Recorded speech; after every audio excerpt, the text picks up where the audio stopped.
El observatorio se funda en el año 1790 y ya tan pronto como en 1796 se encarga la construcción de este telescopio a William Herschel en Inglaterra. O sea, la idea que se tenía desde la fundación del observatorio era que el nuevo observatorio habría de contar con el mejor telescopio que fuera posible. Y en 1802 el telescopio fue montado en Inglaterra, fue probado, fue despiezado otra vez y guardado en unas cajas y transportado hacia Madrid. Hacia 1804 ya el rey, por entonces Carlos IV, pues fue la primera persona que observó con el telescopio. En 1808, como sabemos en mayo, pues las tropas napoleónicas entran en Madrid y, como digo, en esta colina pues establecen un destacamento, un polvorín y tal, y pues seguramente en los inviernos y tal, pues al telescopio construido de madera, de roble inglés, pues lo harían leña. Y lo único que se salvó es que los astrónomos de la época cogieron, como hemos venido diciendo antes, las piezas más importantes, las fundamentales para el telescopio, que eran los espejos, y los ocultaron. Los ocultaron y acabó la Guerra de la Independencia, se recuperaron las piezas del telescopio, de los espejos, pero todo lo demás había sido destruido, hasta el propio observatorio, los edificios habían sido bastante destruidos por las cubiertas y todo lo que había,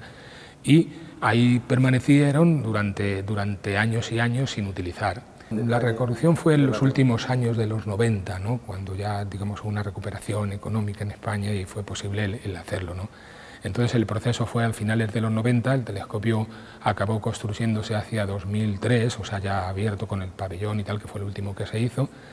Y el proceso que se siguió, yo lo que lo pensé era, ya que teníamos las piezas más importantes, que eran los dos espejos originales de bronce, y además teníamos los planos, que son los que decoran las paredes de este recinto, los planos originales de construcción de ese telescopio, que se habían salvado a lo mejor dentro de lo malo, porque como el telescopio tuvo una vida tan breve, los planos no fueron modificados, ni cambiados, ni retocados, ni nada, por modificaciones que se pudieran ir haciendo en el telescopio,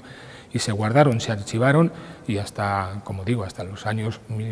90 del pasado siglo, pues ahí permanecieron guardados en la biblioteca. Entonces teníamos las piezas fundamentales y teníamos los dibujos originales para construirlo. Entonces, yo siempre tuve, desde que entré en este observatorio, la idea de que sería una cosa muy bella y muy interesante desde el punto de vista de la historia de nuestra ciencia, que es mucho más importante de lo que en general se piensa en España, pues como digo, era llegar a hacer una reconstrucción del telescopio. No se podía hacer una réplica porque, como antes he mencionado, la madera original, por ejemplo, era de roble inglés. Eran robles que tenían 12 metros de longitud los troncos, que estaban secados durante decenios para que no se tuvieran deformaciones, y claro, ahora no va uno a conseguir esos troncos de ninguna manera, no va a cortar robles ingleses de 12 metros.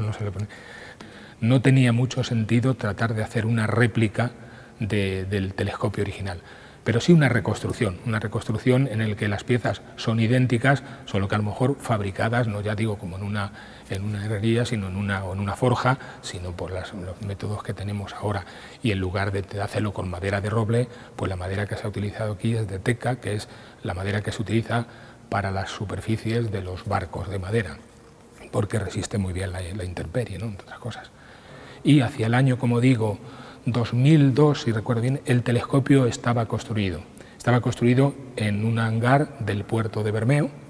y pasó un poco como ocurrió en 1796, cuando se encargó en Inglaterra, que primero se montó en Inglaterra y estuvo ya un tiempo montándose y viendo que funcionaba antes de trasladarlo a Madrid. Pues en este caso de la reconstrucción estuvo en el puerto de Bermeo de Bilbao durante 1 o 2 años, entre otras cosas esperando que se construyera el pabellón este de Fernández Alba que lo alberga. Y bueno, pues esa fue la razón por la que la conservación de los espejos originales y la conservación de los planos pues permitió, digamos, recuperar este telescopio, que debo decir que historiadores de la ciencia, catedráticos de historia de la ciencia de distintos países, en concreto, por ejemplo, de la Universidad de Oxford, pues se han quedado, digo Oxford porque fue el telescopio fue construido en Inglaterra y con elementos ingleses, pues se han quedado maravillados de que se pueda contemplar tridimensionalmente, no con dibujos o no parcialmente unas piezas, un telescopio como este tipo. O sea, en lo que es desde luego una pieza única en el mundo que no es que lo diga yo, pero que todo el mundo a la vista está, se queda verdaderamente sorprendido, el mejor telescopio del mundo.